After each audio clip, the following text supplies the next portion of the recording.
বিশ্বের ব্যস্ততম প্রেসিডেন্ট যুক্তরাষ্ট্রের ডোনাল্ড ট্রাম্প। তবে তিনি সবচেয়ে বেশি ব্যস্ত থাকেন সামাজিক যোগাযোগ মাধ্যমে। এটি অনেক বেশি গণমাধ্যমের নজরে এসেছে ইরান ইসরায়েল যুদ্ধের সময়। যখন ইরান ইসরায়েলে পাল্টাপাল্টি হামলায় ব্যস্ত, তখন ট্রাম্প ব্যস্ত সামাজিক যোগাযোগ মাধ্যমে, বিশেষ করে নিজের মালিকানাধীন ট্রুথ সোশ্যালে। ইরান ইসরায়েলের এই সংঘাতকে 12 দিনের যুদ্ধ নামকরণ করেছেন ট্রাম্প। এই 12র প্রতিদিনই কোনো না কোনো পোস্ট দেয়ায় ব্যস্ত ছিলেন মার্কিন প্রেসিডেন্ট। ট্রুথ সোশ্যালে দেওয়া তার টানা 12টি পোস্ট যুদ্ধ পরিস্থিতিকে প্রভাবিত করেছে বলেই মত বিশ্লেষকদের। ট্রাম্পের 12টি পোস্ট কি বলেছিলেন তিনি?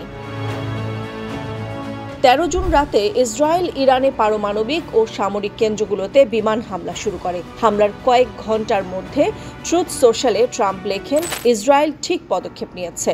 ইরানের পারমাণবিক কর্মসূচি ধ্বংস করতেই হবে, তাদের কঠিন পরিণতি ভোগ করতে হবে।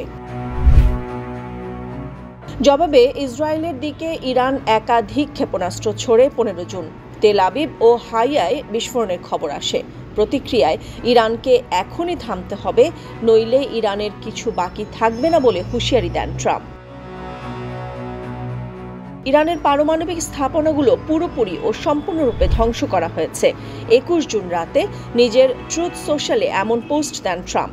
আরও বলেন, যুক্তরাষ্ট্রের উপর ইরানের যে কোনো প্রতিশোধের জবাবে তারা যা দেখেছে তার চেয়েও অনেক বড় শক্তির মুখোমুখি হতে হবে।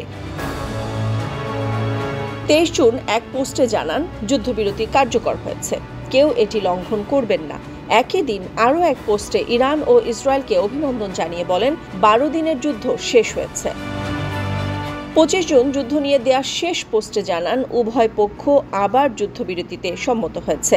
ইরানের পারমাণবিক সক্ষমতা ধ্বংস হয়েছে বলেও দাবি করেন। সর্বশেষ দাবি করেন, তার সময়ই যুদ্ধ থেমেছে। এটিই হচ্ছে ট্রাম্পীয় কূটনীতি।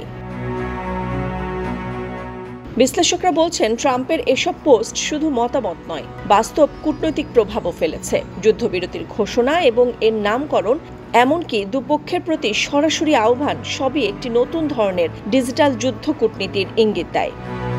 তবে বিতর্কেরও অভাব নেই। অনেকেই বলছেন, ইরানের পারমাণবিক অবকাঠামো পুরোপুরি ধ্বংস হয়নি, বরং আংশিক ক্ষতিগ্রস্ত হয়েছে, যা ভবিষ্যতের জন্য আরও বিপজ্জনক।